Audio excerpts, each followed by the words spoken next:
Shalom Israel Briefers from all around the world. Welcome to the Israel Brief with me, Rolene Marks, where I have my favorite date with my favorite people every Monday to Thursday. And as always, I bring you the news hot off the presses from Israel and right here. The news that you're not going to see on Sky News or CNN or BBC or any of these news channels that have a particular bent against the state of Israel.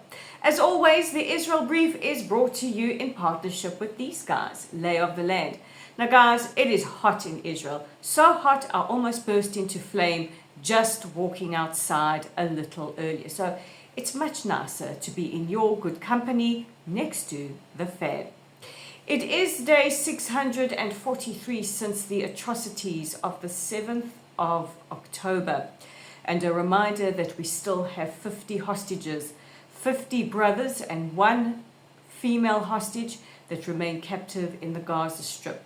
Now you'll notice I wear this shirt quite a bit. This shirt, and I've got another one with this poppy or this red flower. This is a red flower that is prevalent in the south of Israel. It's a red anemone, and believe it or not, they are actually still in bloom, way out of season, which shows you that this is our resilience, that two things are both true at the same time. We can be traumatized as a nation, but we can be extremely resilient. And the side of my shirt says, we will thrive again.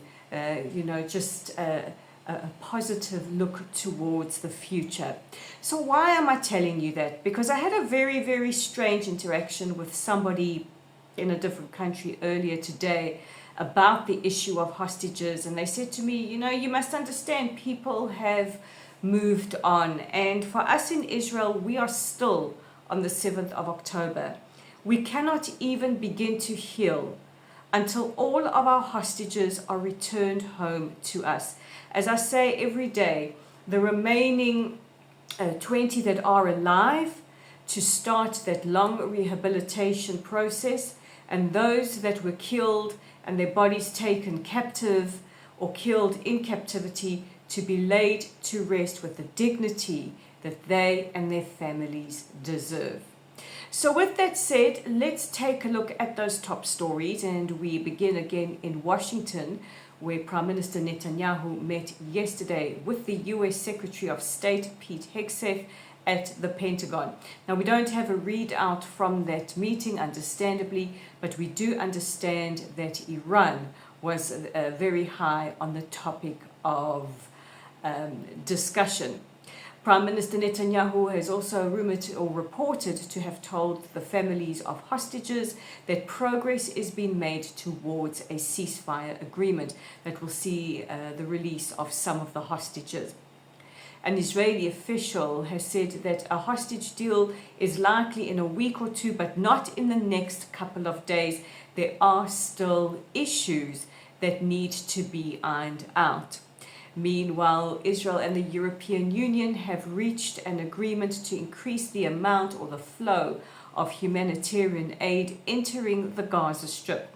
This means additional aid corridors that allows for the entry and the distribution of aid, and an increase in the amount of aid that is going in. So far, the Gaza Humanitarian Foundation mechanism is working. Yesterday, the GHF started a pilot program taking aid directly to the homes of civilians in Gaza. So we are absolutely committed to making sure that this mechanism, which is backed both by the US and by Israel, is working. In horrific news, Israelis woke up this morning with the news that Master Sergeant Avraham Azulai was killed by Hamas in an attempt to abduct his body in the Gaza Strip. The unit that Azulai was a part of engaged Hamas terrorists as they came out of a tunnel in southern Gaza as it was being dismantled. The terrorists opened fire on the IDF unit, killing Azulai, and then attempted to abduct his body back into the tunnels, and they were stopped by his unit. May his memory be a blessing. Also earlier today at about 5 a.m., the IAF intercepted a missile that was fired towards central Israel, where I live, by the the Iranian-backed Houthi rebels in Yemen. It is important that people understand that the Houthis are still firing ballistic missiles towards Israeli civilian centers. In welcome news, U.S. Secretary of State Marco Rubio announced last night that he will be imposing sanctions on the UNHRC, or the UN Human Rights Council Special Rapporteur Francesca Albanese, for quote-unquote illegitimate and shameful warfare against Israel and the United States, especially at the International Criminal Court. Albanese, who the BBC referred to as a critic of Israel's campaign in Gaza, has been called out not just by the United States but by numerous countries as well as UN Watch for her blatant anti-Semitism at the UN. In fact, it was requested by the USA that she be fired by the United Nations. She has gone as far as to justify the atrocities of the 7th of October. The move by Secretary of State Rubio was welcomed by Israel's Foreign Minister Gideon Sa'ar and Israel's ambassador to the UN, Ambassador Danny Danon. And finally, according to a report in a publication called Semaphore, a meeting between Prime Minister Netanyahu and the President of the country of Mauritania, which is a Muslim-majority country in North Africa, was scheduled yesterday by President Trump. The meeting is believed to have taken place on the sidelines of the US-Africa Summit taking place in Washington. However, we have no further reports if the meeting indeed took place and what was agreed upon. It is believed that Mauritania could be open to joining the Abraham Accords. So those are our top stories as we head into the weekend. Yay! But before we go, we're going to take the audience question that comes from Stephen in Cape Town, as well as our mensch and our moron of the week. So let's take a look at Stephen's question, and he says, do I think the two-state solution is still viable? Excellent question. So my belief is that, unfortunately, that ship has sailed. I think with the invasion and atrocities of the 7th of October, any Palestinian state that would be awarded to Palestinians would be seen as rewarding terrorism. You know, the West countries like Australia, France, and others are married to this idea of a two-state solution, but they are not looking at the situation on the ground for Palestinians and Israelis.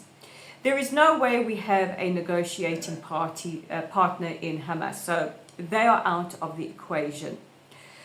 If we look at Judea and Samaria or the West Bank, one of the interesting developments we had this week was the group of sheikhs looking to start or looking to form an emirate in the city of Hebron, which would recognize Israel as the nation state of the Jewish people and sign on to the Abraham Accords.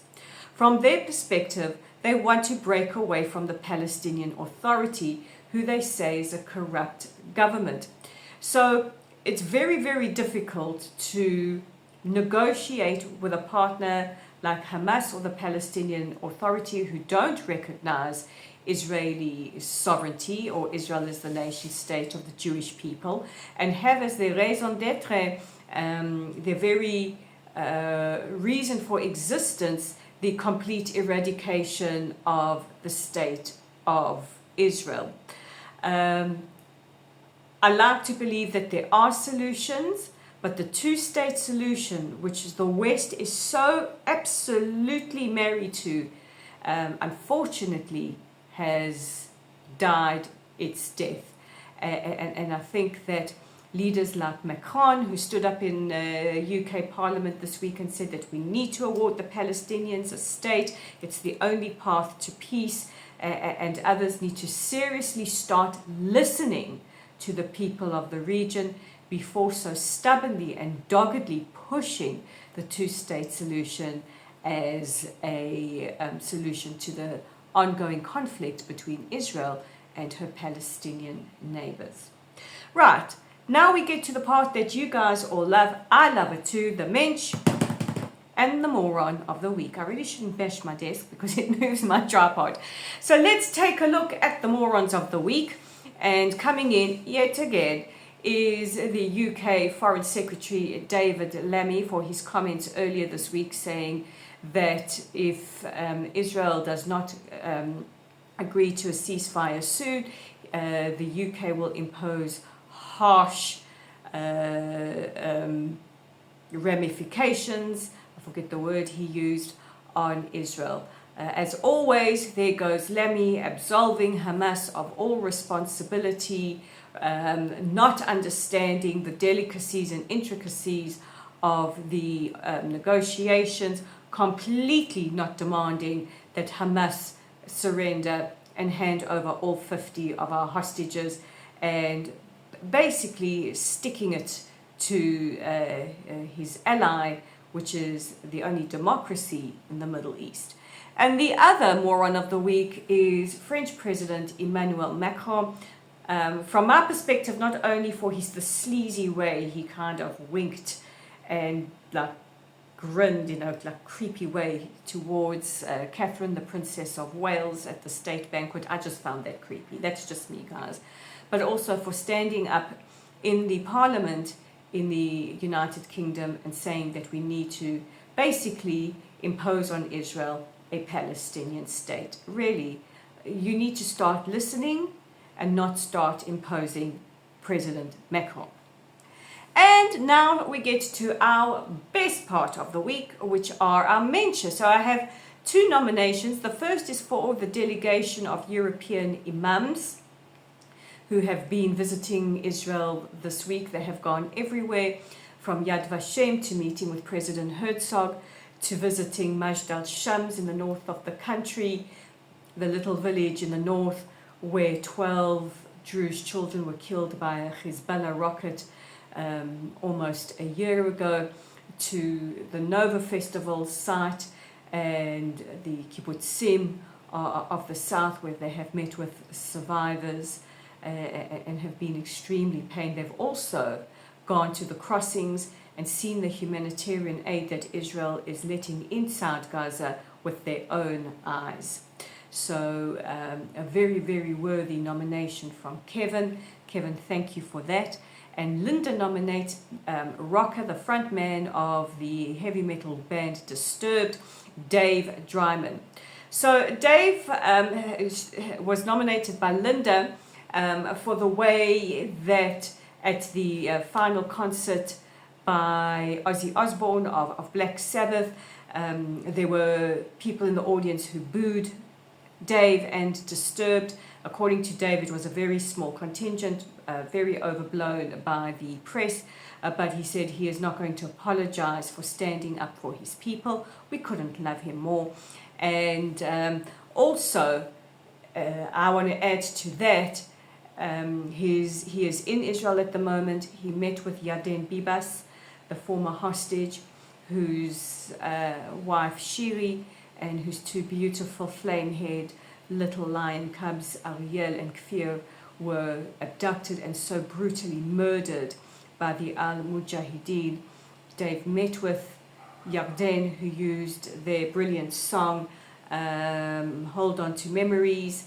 I really urge you to give it a listen. It's a beautiful song. It's Hold On To Memories by the band Disturbed. Yarden used it at their funeral, and Dave met with him and said, you know, if you need anything, anywhere, anytime, anywhere, Achi, brother, I am here for you, which really, really moved us all. So, guys, that's it from me for today. I wish you all a wonderful, wonderful, wonderful, rest-filled weekend. Please don't forget to join me again on Monday for more top stories, hot off the press and hot off the weather report in Israel. In the meantime, please check out our website at www.layoftheland.online. Our YouTube channel is at the Israel Brief. Guys, we would love it if you hit that red subscribe button. We want to get over the 2,000 subscriber mark, and we need your help with that. Don't forget to follow us on Facebook at Lottel's site. We're on LinkedIn at Rolene Marks, on Instagram at Rolene_Marks, and on X at Lay of the Land 5. So guys, God bless you all. Have a wonderful weekend. Shabbat Shalom. And I'll see you again on Monday. Bye for now.